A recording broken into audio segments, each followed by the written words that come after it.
김종배 시선 집중. 안녕하십니까, 김종배입니다. 국제 상황을 자세히 짚는 GB타임즈 시간인데요. 자, 먼저 1부에서는 미국으로 가겠습니다. 대선판에 큰 변수가 발생했죠. 트럼프 암살 미수 사건이 발생했는데요. 이 사건이 대선판에 어떤 영향을 미칠지 자세히 짚어보고요.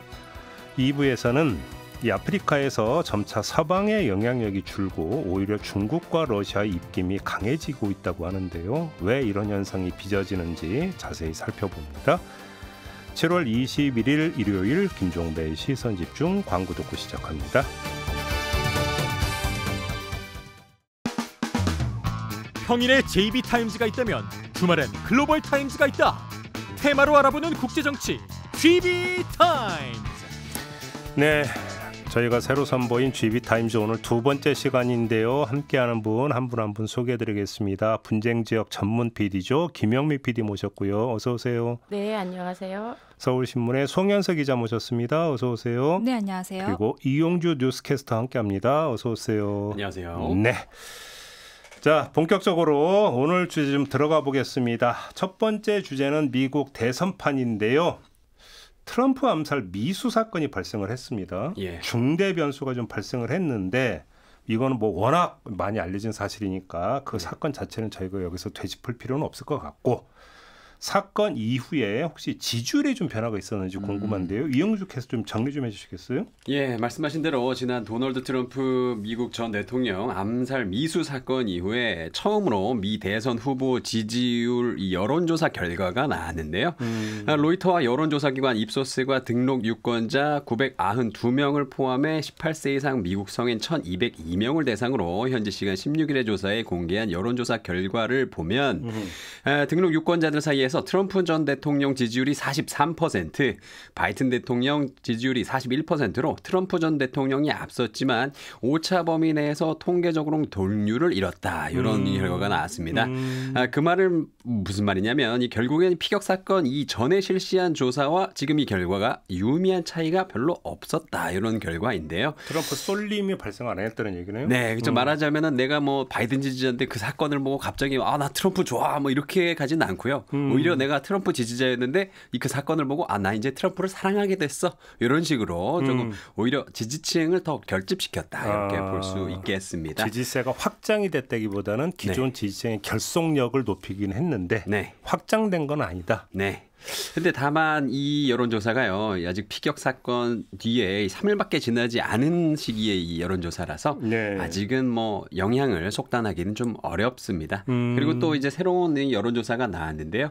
그건 이제 기자님께서 말씀해 주시겠습니다. 그래요? 어떤 조사인데요? 네, 에머슨대가 지난 15일에서 16일에 실시한 7대 경합주 여론조사 결과가 나왔습니다.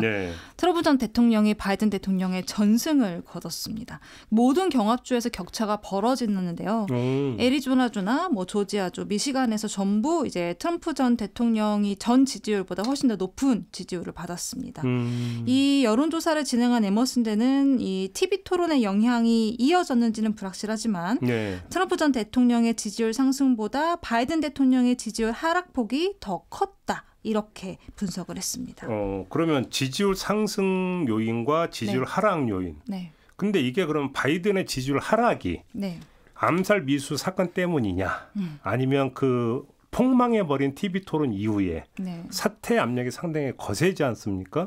그것의 반영이, 이건 또 얘기가 달라지는 거 아닙니까? 그렇죠. 이게 사실 이 미 증시 시장에서도 같은 현상이 나타났거든요. 저희가 그 트럼프 미수 사건, 그 피격 사건이 벌어진 이후에 사실 굉장히 예측들이 많았잖아요. 근데 미 증시는 오르긴 올랐어요. 오름세였습니다. 그러니까 트럼프가 지금 이 경합주에서 더 높은 지지율을 얻은 거랑 비슷한 현상인 거죠. 오르긴 올랐지만 그렇다고 해서 시장이 뒤집어졌다고 말하지 못했어요. 왜냐하면 이전에 이미 시장은 트럼프의 당선 가능성에 베팅을 하고 있는 상황이었거든요. 저는 여론조사도 좀 비슷한 상황이라고 봅니다. 그러니까 이미 트럼프 쪽으로 기울어진 상황에서 이제 이 피격 사건 자체가 여기에 조금 더 기름을 부어준 거지 사실 큰 대세의 변화가 있느냐? 그거는 아니다라고 그러니까 보여집니다. 아무튼 송현석 기자가 전해주신 경합주에서의 여론조사 결과를 놓고 보면 이른바 부동층, 뭐 중도층 여기에 영향을 미친 건 맞다고 봐야 되는 거죠, 그러면? 영향을 미친 건 맞죠. 그러니까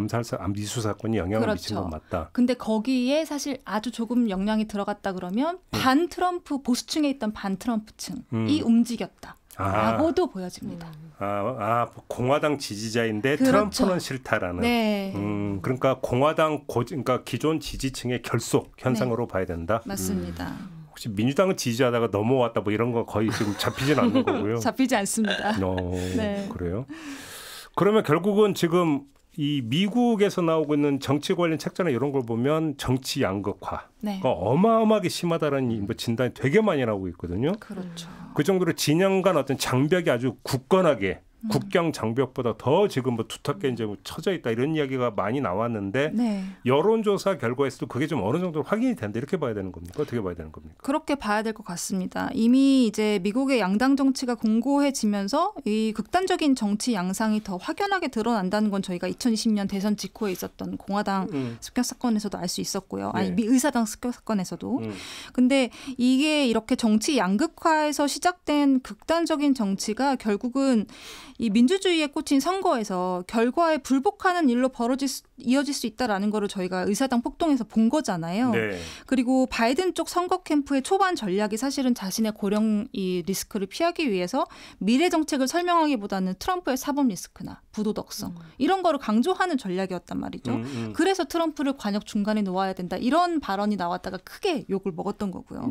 근데 이번에 저는 가장 놀란 게 이 양극화 정치 양극화의 가장 어떻게 보면은 핵심 장면이다라고 보여졌던 게 트럼프가 이번에 총을 맞은 직후에 했던 첫 번째 말이 뭐였죠?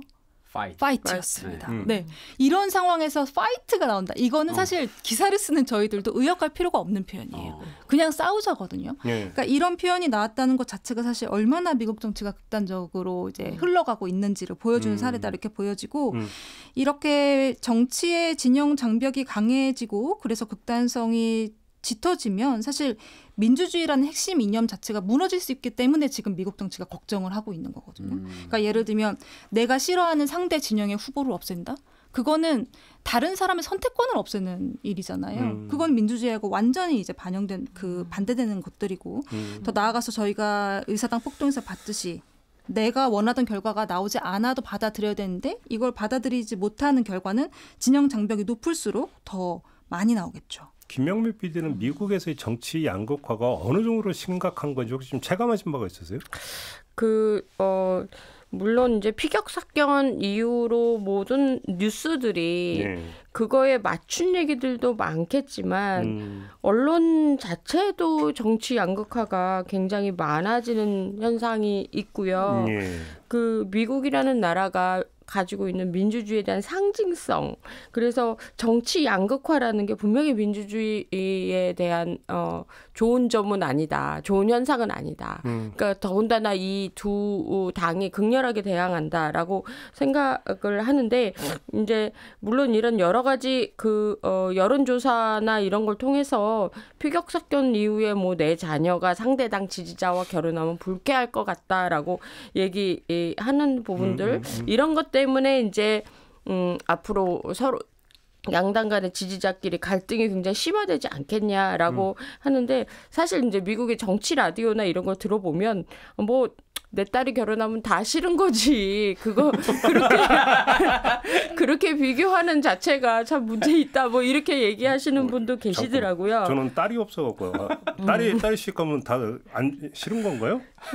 지금 이제 뭐 미국이라는 나라가 이제 풋볼처럼 정치를 바라보는 거 아니냐라는 반성도 좀 있고 이번 선거가 굉장히 과열되고 있는 건 사실이고 이게 민주주의 사회에 위협이 된다라고 느끼는 건 다 같은 공통된 의견인 것 같은데 지금으로서는 이 양극화로 몰아가는 게 언론도 한 몫을 하고 있어서 그러니까 이게 과연 전 세계 민주주의에도 미국에게 상징하는 바가 있기 때문에 굉장히 중요한 부분이다라고 받아들이는 건 맞는 것 같습니다.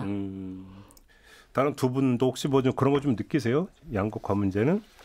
그렇죠. 그래서 실제로 제가 미국에 살고 있는 뭐 지인들 얘기를 들으면요. 이제 예전에 제가 미국에 있을 때까지 한 20년 전까지만 해도 사실은 뭐 민주당이다, 뭐 공화당이다 그 사람의 그게 뭐 보이진 않았어요. 뭐 그냥 사람인데 그냥 뭐 투표할 때는 거기 가서 그 당 찍는가 보다 뭐 이 정도였는데 지금은 그냥 사람을 만났을 때부터 뭐 이렇게 그거를 좀 입히고 시작한다는 거예요. 저 사람 바이든 지지자야. 저 사람 트럼프 지지야. 근데 그게 시작이 2016년에 트럼프 이후부터 그게 굉장히 심각해졌다라고 굉장히 다들 뭐 입을 모으더라고요. 그래서 뭐 이렇게 마가 그 모자 같은 거 있잖아요. 그런 거 쓰고 다니면 일단은 공화당의 이 트럼프 지지자라는 게 너무 눈에 보이니까 뭔가 이게 캐릭터화가 됐다. 그래서 그게 우리의 눈에 좀 더 쉽게 보이게 됐다. 뭐 이런 얘기를 많이 하더라고요. 마치 이제 풋볼처럼 보여지는데 맞아요. 저는 그런 네. 것이 미국의 특수성이라고 보여지기도 하지만 이번 미국 대선에서는 그러니까 후보 개인들이 안고 있는 리스크들이 너무 많은 거예요. 그래서 바이든 대통령이 선거까지는 장수하시려나 뭐 이런 얘기들 그다음에 트럼프가 혹시 이번 피격을 혹시 자작극 아니야? 뭐 이런 맞아요. 거부터 시작해서 그러니까 이 선거라는 건 사실 시스템이잖아요. 네. 그죠? 그리고 누가 당선되든지 그 당의 정책이나 전략이나 이런 것들이 국민들에게 어필을 해야 되는데 난데없이 그 두 어르신의 개인적인 리스크들이 부각되는 것 이것도 민주주의 체제에서 좋은 건 알겠습니다. 아니다라고 받아들여집니다. 그러니까 아무튼 좀 여론조사 결과를 정리를 하면 그 약간의 조정이 있었지만 이것이 진영 간에서의 교호작용에서 나온 조정의 결과라기보다는 공화당 지지층 안에서의 반 트럼프 네. 어떤 정서가 암살 미수 사건으로 트럼프 지지로 전환이 됐고 네. 민주당 지지층 안에서는 바이든에 대한 우려에서 지지 철회 내지 네.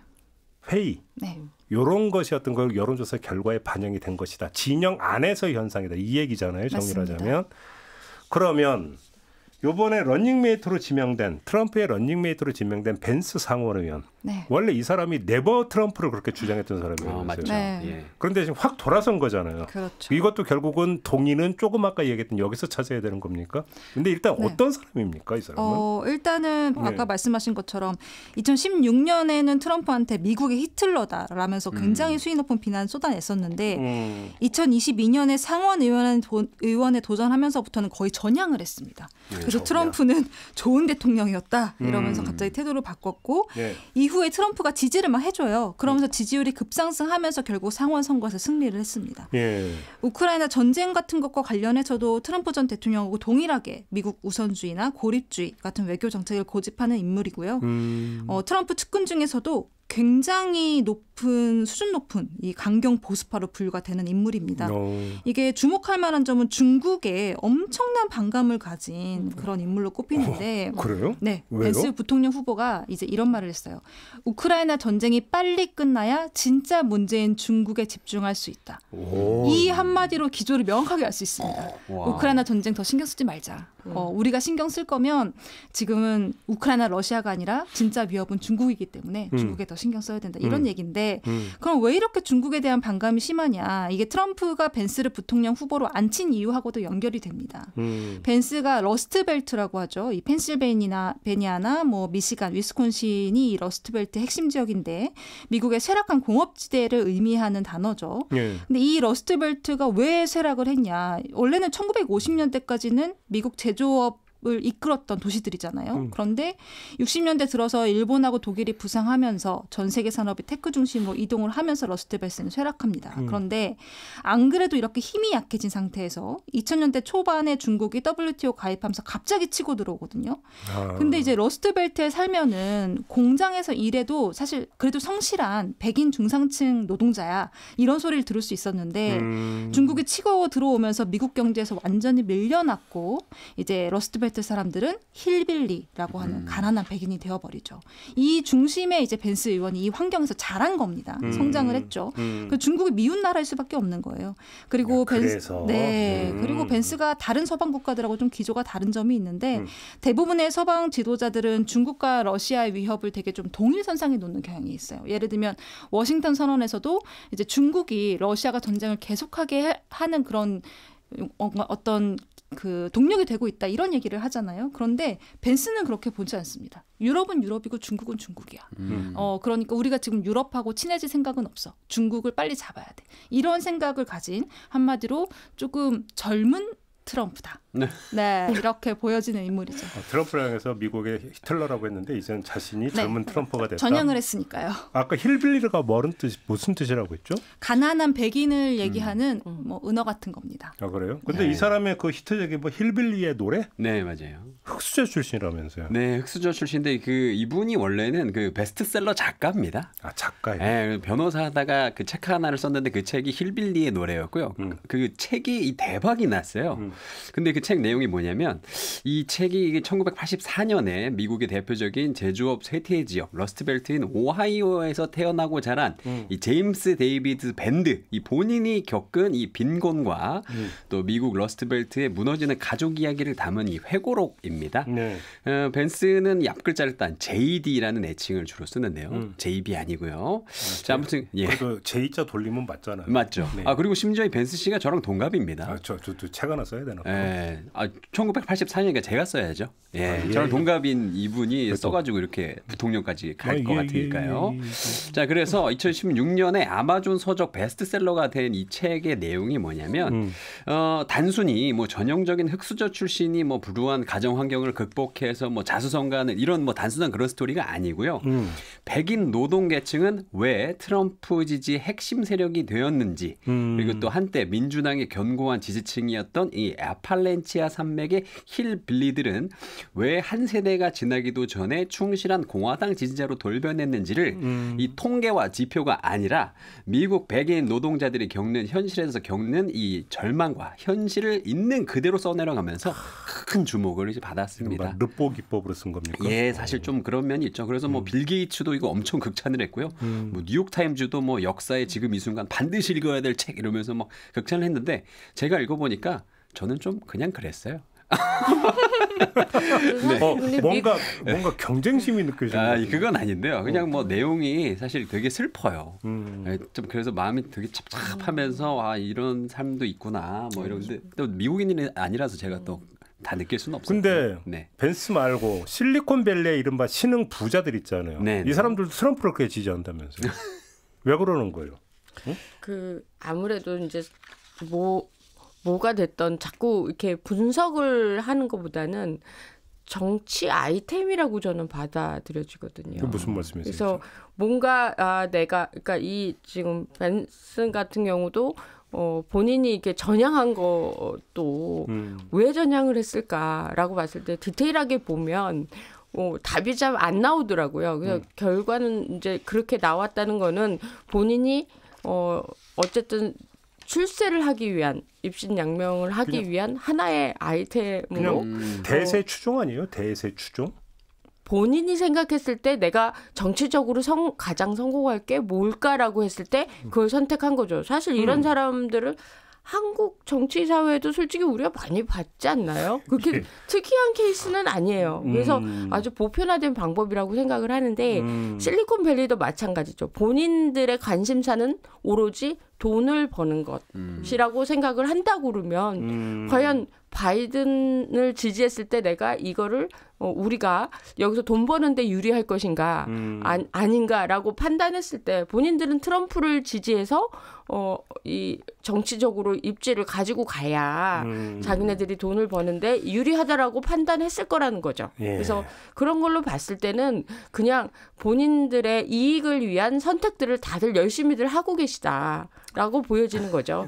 이익 투표네요. 그럼 한마디로 얘기를 하면. 예. 아무튼 그러면 좀 정리를 좀 해야 될 것 같은데 세 분의 진단은 어데트가 되는 겁니까? 네? 어데트가 뭐죠? 어차피 대통령은 트럼프 뭐 이렇게 어떻게 되는 겁니까? 송현석 기자는 어떻게 전망하십니까?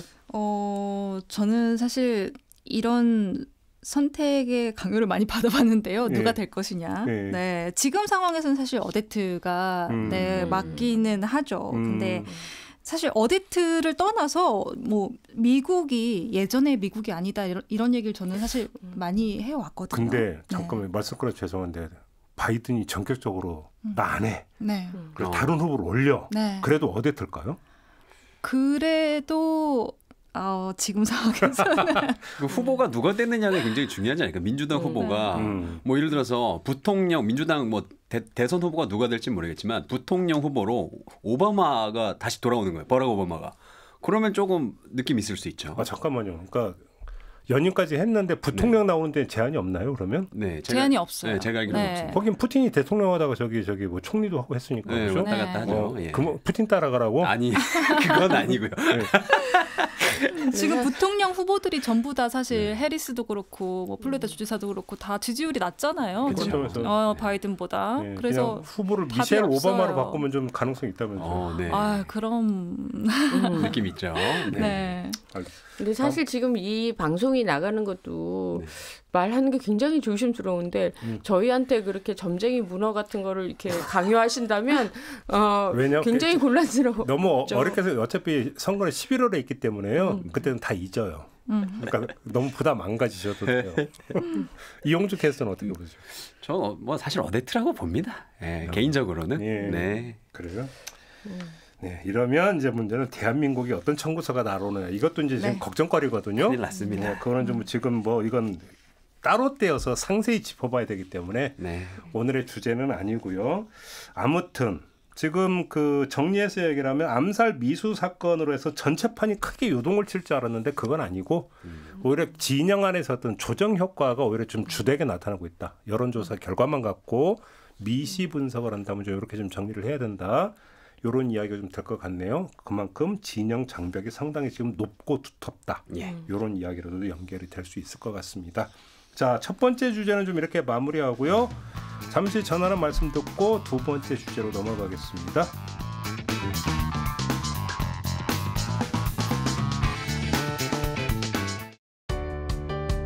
때로는 날카롭게, 때로는 삐딱하게, 그러나 매 순간 섬세하게 시선이 필요한 우리 사회 곳곳을 살펴봅니다.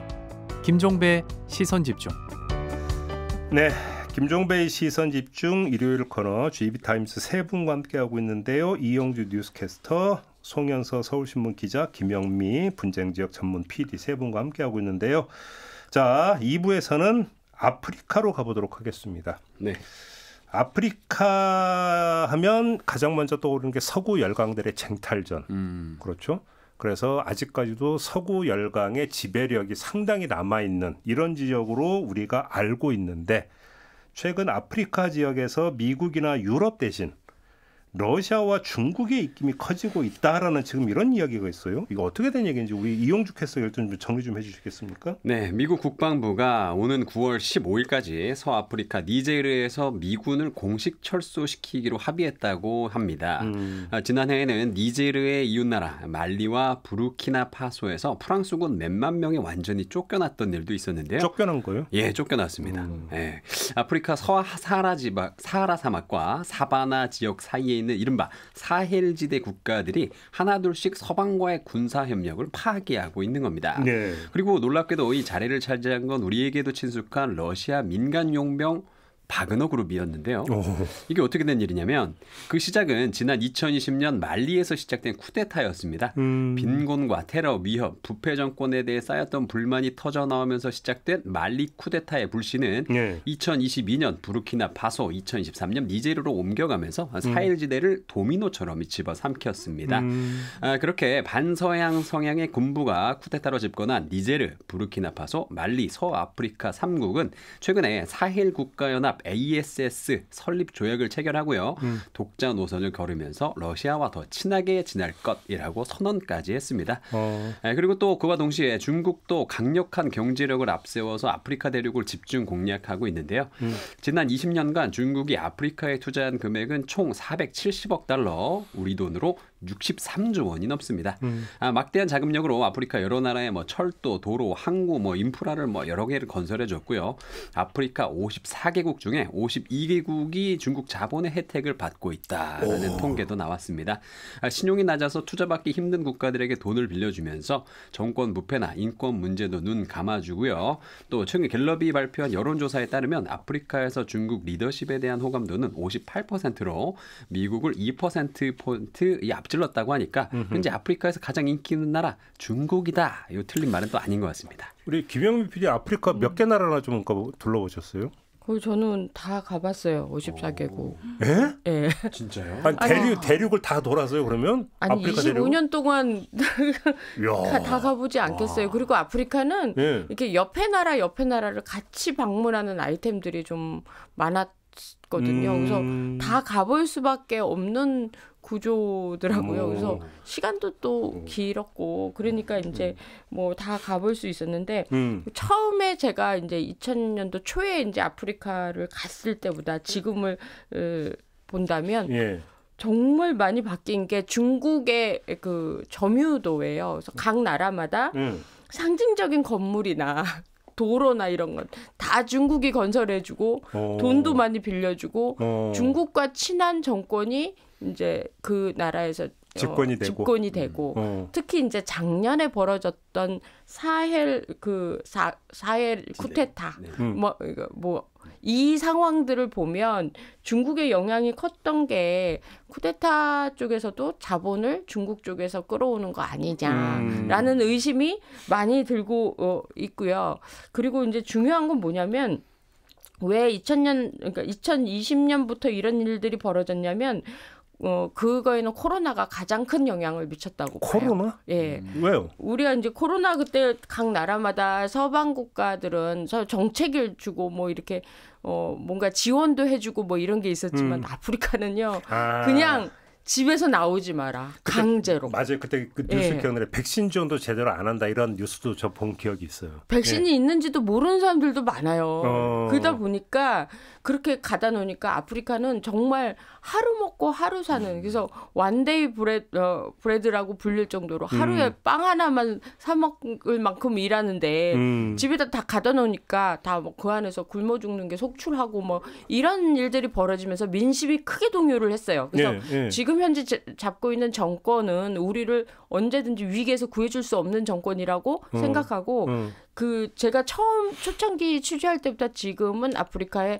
그래도 교육 수준이 많이 올라갔어요. 그래서 옛날에는 글을 모르는 사람들이 더 많았는데 지금은 그래도 초등학교는 다 졸업하고 뭐 이러면서 생각을 하게 되고 또 인터넷이 보급되면서 다른 나라는 잘 사는 나라는 지원을 해준대. 왜 못 사는 나라는 지원을 안 해주지? 뭐 이런 거에 대한 의구심을 갖기 시작하면서 쿠데타 세력들이 이제 힘을 받게 됐고 그래서 이제 니제르까지 지금 미군이 철수하는 상황에는 이런 정서들이 많이 있었다라고 그러면 보여집니다. 중국에 대해서는 상당히 호감도가 높은 편이에요? 대중들 사이에서?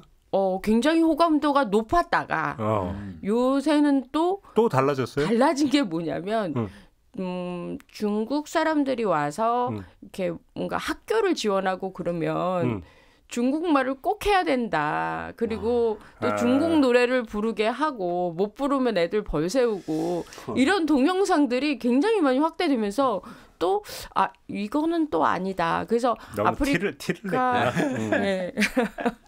아프리카 정권은 중국과 점점 친해지는 반면 민심에서는 중국이 굉장히 반감들을 갖고 있다. 그리고 지금 우리가 이제 그쪽은 이제 프랑스 식민지들이 많잖아요. 그래서 작년에 프랑스 용병들이 철수하는 게 반프랑스 감정이라고 얘기하더라고요. 우리는 이제 반미 감정은 많이 들어봤어도 반프랑스 감정이라는 게 다르구나라고 받아들여지는데 우리가 반서방 감정이라고 말하는 게 아프리카는 좀 달라요. 반프랑스냐 반미냐 이걸 또 나누더라고요. 그렇죠. 그런데 중국이 아프리카에 상당한 공을 들이고 있다는 얘기는 사실 그 오래된 얘기거든요. 네. 더 나가서 러시아까지 포함해서 왜 이렇게 공을 들이는 거예요? 일단은 인구가 가장 많죠. 인구가 많다는 건 그만큼 소비 시장이 크다는 얘기입니다. 인구가 지금 14억인데 그리고 10년 후에는 이제 아프리카 노동 인구가 인도와 중국을 추월해서 가장 젊은 대륙이 될 것이다. 이런 예측들이 있거든요. 네. 이 말은 전 세계 인구 중에 4명 중 1명이 아프리카인이 된다라는 얘기입니다. 네, 그만큼 이제 소비 시장도 크고 이제 그 30세 미만의 젊은 사람들이 굉장히 많고 또 아프리카에는 전 세계 광물 자원의 30%가 집중이 되어 있죠. 특히 리튬 같은 배터리 핵심 광물이 많기 때문에 지금 뭐 뭐 동서양 따지지 않고 아프리카에 굉장히 집중을 하고 있습니다. 그런 것 때문에 네. 광물 자원과 인적 자원, 네. 그러니까 미래 투자 이렇게 맞습니다. 이해를 하면 되는 거예요. 네. 그래서 하여간 그러니까 중국이 이렇게 야금야금 네. 이렇게 지금 진출하고 있는 것을 지켜보는 미국이나 유럽의 신경은 어떨까요? 일단은 비난을 합니다. 맹 비난을 하는데요. 네. 뭐라고 비난하고 있냐면 신제국주의라고 비난을 해요.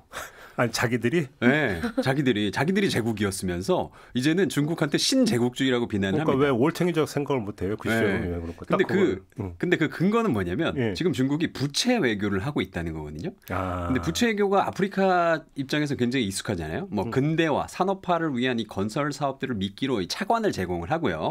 이를 악용해서 상대국을 정치적, 군사적으로 이 압박하는 행위가 이 그 부채 외교잖아요. 예. 요건 이제 19세기에 서구 열강, 지금 비난을 하고 있는 사람들이 했던 짓을 중국이 똑같이 하고 있다라고 지금 이야기를 하고 있는 겁니다. 뭐 예를 들자면 잠비아 같은 경우에는 전체 국채의 30% 이상이 중국 정부와 국영기업, 은행에 몰려 있다고 합니다.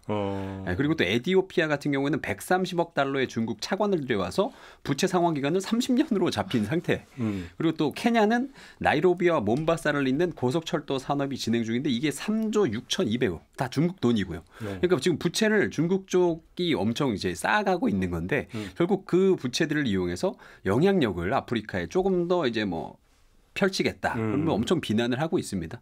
비난만 하고 있는 건 아니고요. 사실 뭐 조 바이든 미국 행정부 같은 경우에는 뭐 미국 아프리카 정상회의를 뭐 개최를 하면서 앞으로 뭐 미국 아프리카에 더 많은 투자를 하겠다. 뭐 이렇게 얘기를 하기도 했는데 네. 사실 조금 뭐 늦었다라는 느낌도 조금 있습니다. 뭐 550억 달러를 투자하겠다고 했지만 뭐 지금 방금 말씀드린 중국이 투자한 돈이 좀 얼마인데 550억 달러로 이거를 해결을 되겠습니까 이게?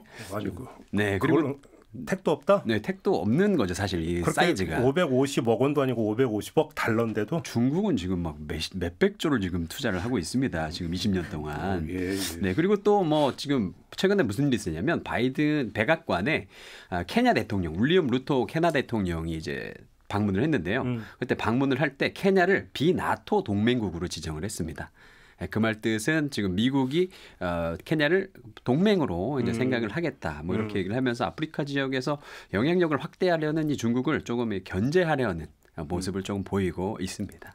이제 각축의 장이 될 수가 있는 거네요. 아프리카가 그러면 또. 네. 근데 얼마 전에 한 아프리카 정상회의도 열렸잖아요. 네. 우리 정부의 어떤 그 행보는 어떻게 평가를 할 수 있는 거예요? 뭐 여러 가지 이제 성과는 많이 들으셨겠지만 무엇보다 일본이나 인도나 유럽은 이미 오래전부터 아프리카하고 손을 잡기 시작했는데 뭐 이제 그것에 비하면 우리는 조금 늦은 감이 있지만 첫 회의가 열렸다라는 거에 일단 가장 큰 의의가 있다고 보고요. 예. 전반적으로 우리는 아프리카의 성장 노하우를 전달해주고 이제 우리는 아프리카로부터 이제 공급망 확대나 수출 다변화를 노릴 수 있는 기회를 얻었다. 이런 평가들이 지배적이죠.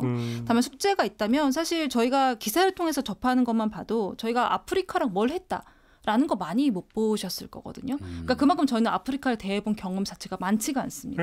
그렇다 보니까 이제 이미 아까 PD님이 말씀하신 것처럼 중국이 자본으로 상당히 아프리카 깊숙한 곳까지 가 있는 상황이기 때문에 그럼 과연 한국적인 접근 경로는 뭐가 있을 것이냐. 이거에 대한 고민을. 머니 게임이 안 될 거 아닙니까 어차피. 그렇죠. 돈으로는 되지 않습니다. 저희가 비할 수 없기 때문에 대신 문화적으로 봤을 때는 저희가 식민지를 경험했다라는 공통점이 있고요. 그리고 아프리카 쪽에서도 이거를 한국 하면은 너희도 식민지 경험했던 나라 이런 거에 대한 이제 인식이 가장 많이 떠오른다고 하고 또 디지털 발전 속도가 굉장히 빠르다라는 공통점도 있어요. 그래서 우리는 단순히 그냥 아프리카의 자원을 노리러 가는 그런 나라가 아니라 좀 공통점을 기반으로 해서 뭔가 이제 공생할 수 있는 이제 그런 것들을 좀 전략을 짜야 된다라는 생각이 듭니다. 근데 김영미 PD께 여쭤본 지금 잠깐 그 송현석 기자가 그 얘기했는데 한국에 대한 어떤 그 인식은 어때요? 아프리카 분들은? 굉장히 좋죠. 좋아요. 그리고 또 옛날에는 사실 가면 중국과 한국을 구분을 못했어요. 근데 요새는 구분을 하더라고요. 어떻게 하죠? 어떻게 구분해요? 일단은 뭐 K-팝 뭐 이 영향도 있고 저도 깜짝깜짝 놀라는 게 뭐 짐바브웨 이런 데 갔는데 나한테 BTS 뭐 알아? 막 그럼 나한테 이렇게 설명하면 네. 저도 사실 취재하는 입장에서 굉장히 당황스럽거든요. 김영민 PD는 아세요? BTS를? 알죠. 근데 알죠. 요즘 아이돌 그룹 아세요? 알죠. 그래도 방송하는 사람인데. 잠시만요. JB 너무하신 거 아닙니까 지금? 그런가요? 아시겠죠? 멤버가 몇 명인 줄 아세요? 7명. 맞나? 맞아요. 아니 본인이 모르겠어. 본인이 모르시는 것 같은데. 자 넘어가고. 네. 어쨌든 아프리카에서도 한국에 대한 약간 인지도가 계속 선진국으로서의 그리고 저는 요새 그런 평가를 하는데 우리나라가 이제 계속했던 ODA 개발 자금이 이제는 자리를 잡았구나라고 생각이 들어서 딱 제가 전화를 하면 옛날 같으면 서방 세계 얘기들을 더 많이 하는 반면 저에게 ODA 자금을 받을 수 있는 그거를 물어보는 경우도 있어요. 그래서 요새 좀 새롭게 느껴지는데 이건 이제 인터넷의 영향도 굉장히 크지 않나라고 생각도 하고 저 이제 한국이 아프리카를 보는 시각이 정치적으로도 많이 달라지고 외교적으로 많이 달라졌다고 저도 많이 느끼는데 그중에 큰 이유는 뭐냐면 우리는 그냥 아프리카잖아요. 근데 아프리카에서는 아프리카가 아니에요. 왜 우리랑 같이 퉁치느냐라는 인식이 많아요. 지금 사헬 국가 연합을 결성했거든요. 근데 아프리카 연합이 있거든요. 그러면 이제 뭘 또 결성을 해요? 틀리다는 거예요. 우리는 본인들은. 너희와 달라. 그렇죠. 그래서 그러니까 아프리카라고 퉁치기에는 각 나라마다 고유의 환경들이 굉장히 많고 특수적인 것들이 많다라는 것들을 계속 어필을 하거든요. 아프리카 나라들이. 그래서 저는 한국 외교 경제 이쪽이 중국과 어떻게 다를 것인가. 바로 이 특수성을 조금 감안해주는 디테일에 대해서 저는 승부가 날 거라고 저는 생각을 하거든요. 중요한 지적이시네요. 왜냐하면 미국이 봤을 땐 그냥 아프리카예요. 그리고 아프리카가 반서방이에요. 자꾸 양극화로 언론들도 얘기하거든요. 근데 아프리카 각 나라 자신들은 아니거든요. 반 프랑스라는 걸 강조할 때 제가 다르구나라고 느꼈어요. 그래서 이 디테일을 한국 정부가 ODA 자금과 함께 어떻게 패키지로 엮어서 가느냐. 그래서 앞으로 아프리카와 한국의 관계가 설정되지 않나. 저는 그렇게 생각을 합니다. 중요한 지적을 해주셨네요. 근데 조금만 더 나아가서 그러니까 다시 미국으로 가서 트럼프가 당선이 된다. 그럼 조금 전에 말씀하셨잖아요. 이제 벤스가 부통령이 되는 거잖아요. 네. 뭐 어마어마한 반중 인사라면서요. 그러면 중국이 지금 아프리카를 이렇게 휩쓸고 있는 꼴을 못 볼 거 아닙니까? 절대 못 보겠죠. 어떻게 되는 거? 미국이 그럼 태클을 거게 되는 겁니까? 어떻게 되는 겁니까? 복잡하네요. 미국이 태클을 걸겠죠. 근데 지금 사실 중국이 원래 아프리카를 휘잡고 있던 프랑스나 미국 빈자리를 치고 들어갈 수 있었던 거는 사실 미국의 책임도 좀 큰 상황이거든요. 미국이 그렇죠. 우크라이나 전쟁 때문에 뭐 신경 못 쓰고 국내 정치가 워낙 이제 복잡하다 보니까 그러는 사이에 뭐 미국이 못하겠다고 손 놓은 안보는 러시아가 가져가고 돈 못 주겠다 했던 거는 중국이 채워줬던 거거든요. 근데 지금 사실 제가 봤을 때는 이게 중국하고 러시아만 아프리카에 눈독을 들이느냐 아닙니다. 아랍에미리트도 중국보다 훨씬 더 많은 돈을 지금 투자해서 아랍에미리트가요? 네. 왜요? 거기는 왜? 거기도 역시 이제 그 소비 시장을 본 거죠. 네, 인구가 많으니까. 미국과 똑같은 심정이에요, 다들. 네, 다른 똑같아요. 나라가. 네. 왜 그 나라는 왜 아프리카에 못 가요? 장사 다 할 수 있는 거죠. 누가 깃발 먼저 꽂느냐 뭐 이게. 네, 그렇죠. 근데 지금 중국 같은 경우는 사실 투자금이 엄청 많긴 했는데 최근 들어서 국내 시장이 너무 안 좋았어요. 중국이. 그래서 투자금이 조금 줄었는데 그 사이를 또 중동이 오일머니로 치고 들어갑니다. 엄청난 돈을 쏟아붓고 있어요. 그런데다가 중동이 또 지금 아랍에미리트가 어쨌든 여기서 영향력을 행사하는 특징 중에 하나가 중국은 돈만 대줬고 러시아는 군사만 대줬죠. 아랍에미리트는 둘 다 대줍니다. 오. 네, 패키지예요? 네, 패키지로 가고 있습니다. 돈도 대주고 뭐 1+1이군요. 네, 그러니까. 내전한다 그러면 그 정부의 군사용 드론도 대주고요. 그래요? 네, 지금 에티오피아 내전 때 지금 군사용 드론도 내줬거든요. 이런 부분들이 있어서 근데 이제 저희가 볼 건 그거죠. 그럼 지금 러시아, 중국, 아랍에미리트 다 지금 영향력을 아프리카에 미치고자 하는 국가들의 공통점이 뭐냐. 근데 여기 보면은 서방하고 조금 꺼끌꺼끌한 관계들이 있다라는 것들이기 때문에 그럼 아프리카 아프리카에 이제 계속 뭔가 지지부진한 미국이 서방이 지지부진한 사이에 이들이 세력을 확장하게 되면은 그래서 미국이나 서방이 아프리카에 설 자리가 없어질 것이다라는 예측들이 나오는 거죠. 그러니까 뭐 중국이 패권을 쥐든 아랍에미리트가 패권을 쥐든 그럼 아프리카에서의 반서방 노선은 강화될 수밖에 없다 이렇게 전망을 해야 되는 겁니까? 맞습니다. 그렇죠. 그리고 또 아프리카 그 뭐 국가가 많지만은 뭐 이게 좀 어려운 게 서방이랑 친하게 지내기가 좀 어려운 게 아프리카는 독재 정권들이 많습니다. 그리고 독재 정권들이 대부분 좀 많이 부패해 있어요. 근데 보통 근데 서방 측이랑 좀 친하게 지내려면 서방에서는 뭐 인권이다 뭐 그런 것들을 굉장히 따지지 않습니까? 근데 그 독재 정권 입장에서 뭐 이거를 우리가 그 기준을 맞추기가 어려운 거예요. 네. 근데 이제 중국이나 뭐 아랍 같은 경우에는 그거를 좀 이제 윙크를 해주면서 사실 좀 이렇게 대충 좀 넘겨주는 그런 부분이 있잖아요. 그러니까 그렇게 좀 친하게 지내는 게 이쪽이랑 조금 더 쉽지 않나요? 그래서 아프리카에는 좀 백인보다는 동양인 뭐 이런 그런 그 기조가 요즘 좀 점점 살아나고 있고요. 그리고 사실 뭐 지금 중국이 아프리카에 진출하게 된 계기도 사실 2000년대 후반에 리먼 브라더스 그 사태가 일어났지 않습니까? 그래서 경제 대공황이 한번 왔었는데 그때 서방 세력들이 막 각자 도생하겠다고 막 아프리카를 챙길 기운이 없었던 거예요. 근데 그때 그 틈을 중국이 2010년대 초에 뭐 1대1로 뭐 이런 걸 계획을 하면서 이제 공격적으로 아프리카에 진입을 한 것이니까 사실 뭐 서방 입장에서는 자기들이 손 놨던 거를 중국이 가져간다고 뭐 그걸 뭐 어떻게 뭐라고 할 수는 없겠죠. 그러면 아니 근데 이제 그 꼴을 그러니까 유럽이나 미국은 못 볼 거 아니에요, 어차피. 네, 그렇죠. 그러면 아프리카 지역에서 다시 이게 이제 갈등이 격화될 가능성이 있는데 경제적 갈등이야 뭐 그렇다고 치는데 아프리카 지역에서 정치 군사적으로 이게 갈등이 그러니까 폭발할 가능성도 있다고 봐야 되는 걸까요? 어떻게 보십니까?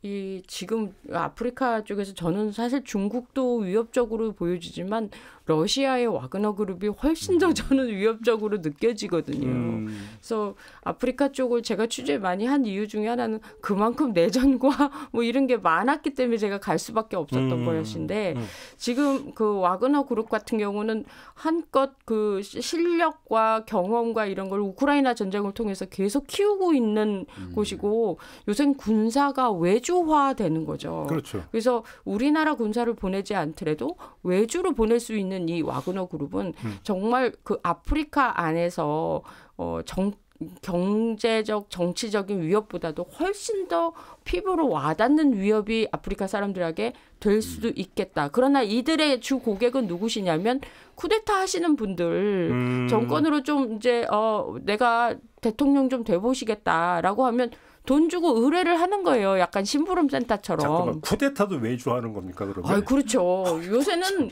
그런 것들이 자본주의화로 이제 다 개편이 돼서 그 실험대가 될 수 있는 곳이 아프리카인 거예요. 그런 거를 뭐 우리 한국이나 일본에서 할 수는 없잖아요. 그래서 어떻게 보면 약간 훈련장 같은 느낌이 저는 들거든요. 그래서 그리고 이 쿠데타가 또 성공들을 또 다 해요. 그러니까 아니 뭔가 이렇게 실적이 좋아지는 거죠. 그래서 와그너 그룹의 사장님께서 돌아가셨잖아요. 사장님이라고 불러야 돼요? 네, 사장님이 돌아가시는 바람에 이거 망하는 거 아니냐. 근데 또 부사장님이 다시 이렇게 하시더라고요. 그래서 그런 걸 봤을 때는 일반 기업체하고 똑같이 뭐 총만 들고 있지 저기도 기업이구나라고 생각을 하는데 이게 또 수틀리면 어떻게 작용을 할까? 그러니까 아프리카가 훈련장이 돼서 딱 뭔가 정형화돼 버렸을 때 그것보다 조금 이렇게 등급이 높은 나라까지도 와그너 그룹이 할 것인가? 그러니까 잘못하면 우리 휴전선 집회도 와그너 그룹을 외주로 이렇게 해줄 수도 있지 않을까? 뭐 그런 생각을 할 정도로 굉장히 이제 군사적 규모가 커지게 됐을 때 이게 판도를 좀 바꿀 수도 있겠구나라고 생각을 합니다.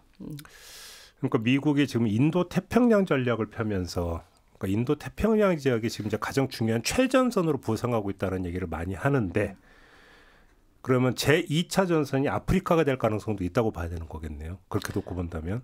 뭐 정치적 갈등이 무궁무진하잖아요. 일단 물건이 많아요. 아프리카가. 그러니까 그런 걸로 봤을 때는 뭐 이런 뭐 다른 지금 선진국에서 그걸 찾는 건 거의 불가능하다고 보고 아프리카 쪽에서는 뭐 내전, 쿠데타, 또 알카에다, 네. 또 북아프리카 쪽에 마글, 이런 각종 무장 조직들 이런 사람들이 이제 존재하는 한 어떤 거든지 빌미가 될 수 있다고 보여지는 거고 이게 어디까지나 경제와 연관이 있다는 부분들은 굉장히 좀 위험한 얘기다. 그리고 아프리카의 중위 연령이 굉장히 낮아요. 다 젊어요, 아프리카가. 그러니까 한국만 하더라도 가면 어르신들이 많이 보이는데 아프리카는 가면 다 이렇게 젊어요. 30대, 20대 이런 친구들이 정계에서 활동을 하니까 피지컬적으로도 그렇고 지구력도 또 세고 이런 서로 앉으려고 정치판이 벌어져도 굉장히 험악하더라고요. 그런 거 보면. 그래서 굉장히 다르구나라고 계속 변화하는 거에 굉장히 좀 관심을 가져야 되겠구나라는 생각을 했습니다. 그 중국이야 먼저 공산당이니까 일관된다고 치고 미국 같은 경우는 민주당이 되든 공화당이 되든 아프리카 정책은 별로 큰 차이는 없는 겁니까? 지금 같은 경우는 차이를 두면 손해인 거죠. 오히려? 왜냐면은 중국한테 러시아한테 당장 지금 아프리카의 영향력을 빼앗길 위기에 처했고 미국 같은 경우는 최근에 또 케냐가 사실 굉장히 관계가 좋았는데 케냐 대통령이 지금 친미 노선에 있는 사람이거든요. 근데 국민들은 또 그 대통령을 너무너무 싫어해요. 그래서 계속 이제 반란을 일으키고 시위를 지금 엄청 심하게 하고 있단 말이죠. 그럼 또 와그너 그룹이 들어가서 또 쿠데타. 네, 그러면은 또 그렇게 또 다 갈라질 수가 있는 돈 거죠. 주고 고용하면 되잖아요. 네, 그렇기 때문에 미국은 또 서방 쪽은 포기하기가 쉽지 않은. 네, 사실 와그너 그룹 얘기하셨지만 와그너 그룹이 들어가서 해준 게 뭐냐? 그 광산 개발권 같은 거를 지켜주는 거예요. 네, 그거를 다 영화에서 보던 장면인데 이거. 네, 우리 지켜주면 우리가 광산 개발권 러시아한테 줄게 이거거든요. 이런 관계들이 있기 때문에 포기하기가 쉽지 않죠. 공화당이 와도 민주당이 와도. 그러니까요. 좀 아프리카에 좀 상당히 관심을 갖고 좀 주목해봐야 되는 어떤 지역이다. 요 얘기가 좀 되겠네요. 알겠습니다. 오늘 이야기는 좀 이렇게 좀 마무리를 해야 될 것 같습니다. 세 분과의 대화는 여기서 마무리하죠. 잘 들었습니다. 고맙습니다. 네, 감사합니다. 감사합니다. 네, 김종배의 시선 집중 오늘 준비한 이야기는 여기까지고요. 저는 내일 아침에 다시 인사드리겠습니다. 고맙습니다.